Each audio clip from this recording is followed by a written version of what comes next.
Hello, we're in Pittsfield, Massachusetts. It's that yellow house that we're here to explore. For 13 years, that was the home of Herman and Lizzie Melville. And during that time, Herman wrote a little book called Moby Dick.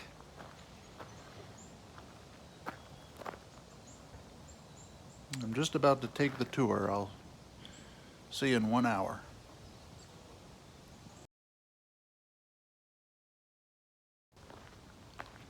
Well, that was an amazing tour. My gosh. There's no way I'm going to be able to share everything I just learned, but I'll give you a fraction of it. And the tour guide was great. He was a retired English professor, very informative. I was the only one on the tour. He answered my questions, he let me take pictures, and he was a nice guy. He didn't even show disgust when I revealed my ignorance about the literary world. Well, let's look at this sign here. They had 4 kids, 3 of them born here. A little bit of a sad story. I'll probably spare you that part.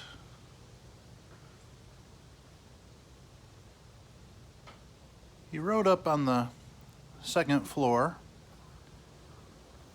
and he actually wrote 4 books here and 16 short stories.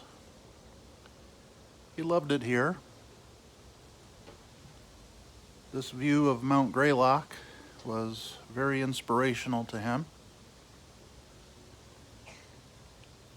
In his younger years, Melville lived an adventurous life. He signed up to work on a whaling vessel which left from New Bedford, Massachusetts, and sailed to the Pacific. That journey alone took a year. There was no Panama Canal at the time. They had to go all the way around the southern part of South America. I forget the name of the islands, but somewhere in the Pacific, Melville and a buddy jumped ship and hid out on an island, and they were left behind. The friend made it off the island and promised to get help for Melville, which he never did. But eventually Melville was able to hitch a ride to Hawaii, where he saw a Navy vessel, convinced them to take him aboard. They did, and the only condition was he had to serve 3 years in the Navy, which he gladly signed up for. There he is. The fireplace is original. There are his kids. Unfortunately, sad things happened to 3 of the 4 kids. I'll spare you that. It's not very happy.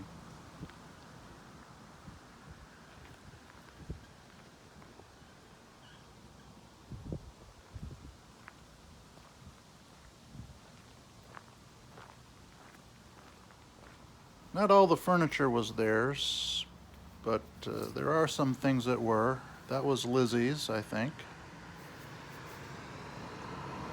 That was Herman's, unless I have that backwards.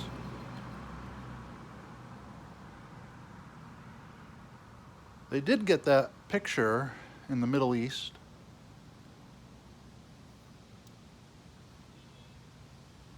And here's where he wrote Moby Dick.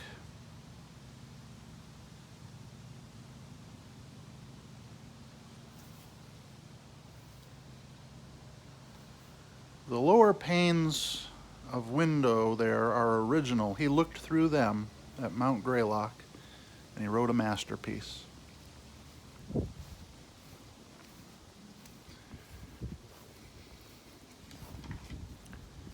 He worked long hours and spent several nights in the guest room, apparently.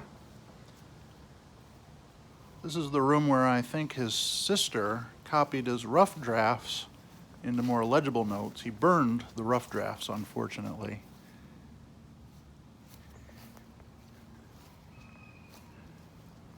Now notice that picture on the left.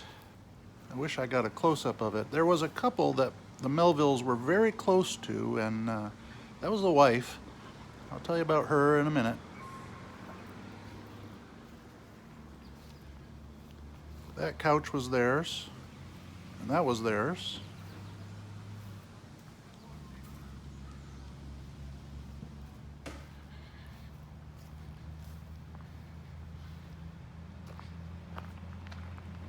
That china is not original, except that piece is. They took that pattern and recreated it. And that's some custard I had at a Peruvian restaurant. It was pretty good.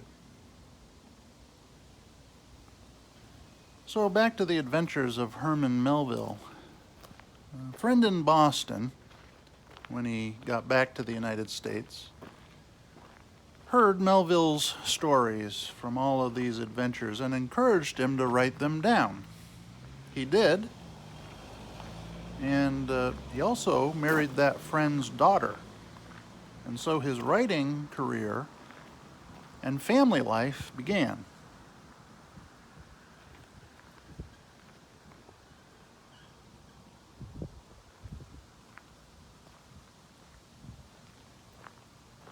His writing started well, and it's funny because he was not impressed with his early works, but they were pretty well received, and the professor said it might not have hurt that they were considered slightly risque at the time.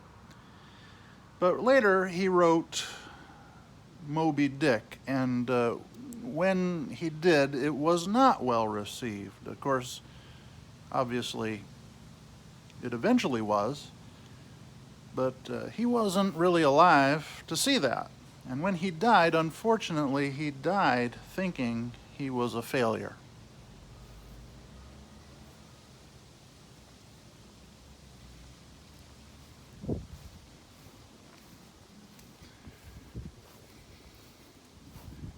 Visited this place as a kid and took the tour.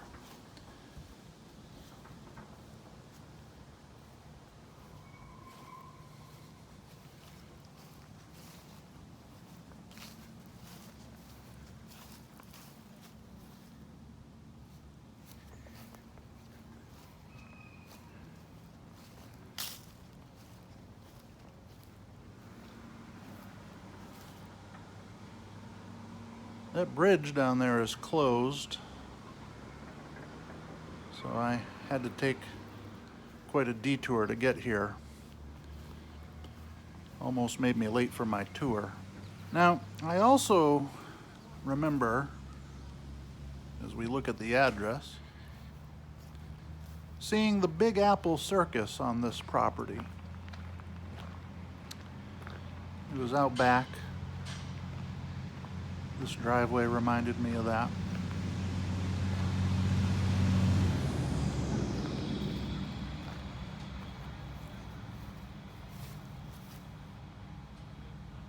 I should also mention that Herman Melville was good friends with Nathaniel Hawthorne, and he admired Hawthorne and just wanted to be as good of a writer as Hawthorne. Hawthorne thought Melville's writing was great, and he couldn't understand why it was so poorly received for so long.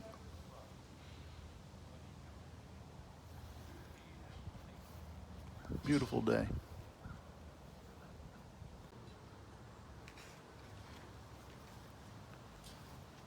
I was just noticing this tree,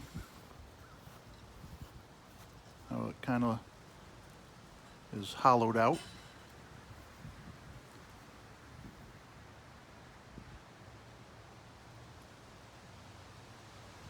Now, the front portion of the house is original. Part of the back portion, as I understand it, has been rebuilt, but the part we toured was original.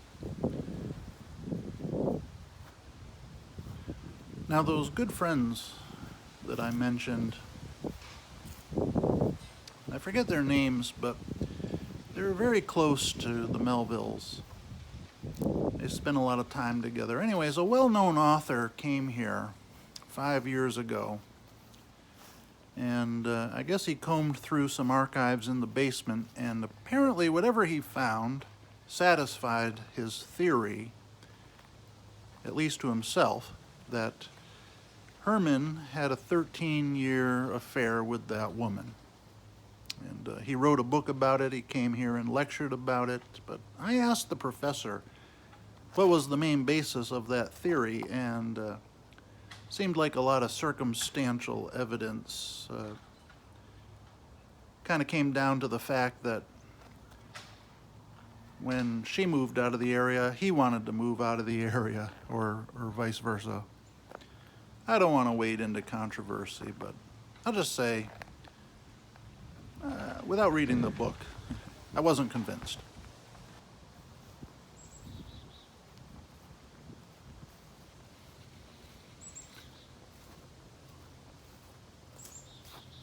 All right, let's go check out the porch.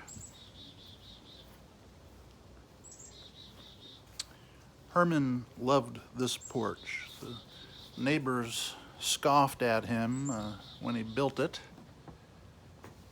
because it was on the shady side of the house. But he'd sit right where I'm standing and look at Mount Greylock off in the distance, which, when it's covered in snow, some people say it looks like a white whale.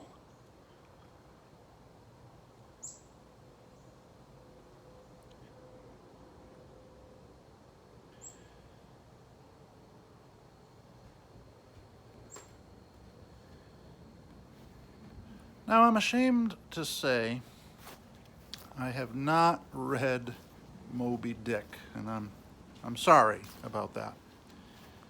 The professor was not pleased, but he disguised his disappointment well. Let's head to the car.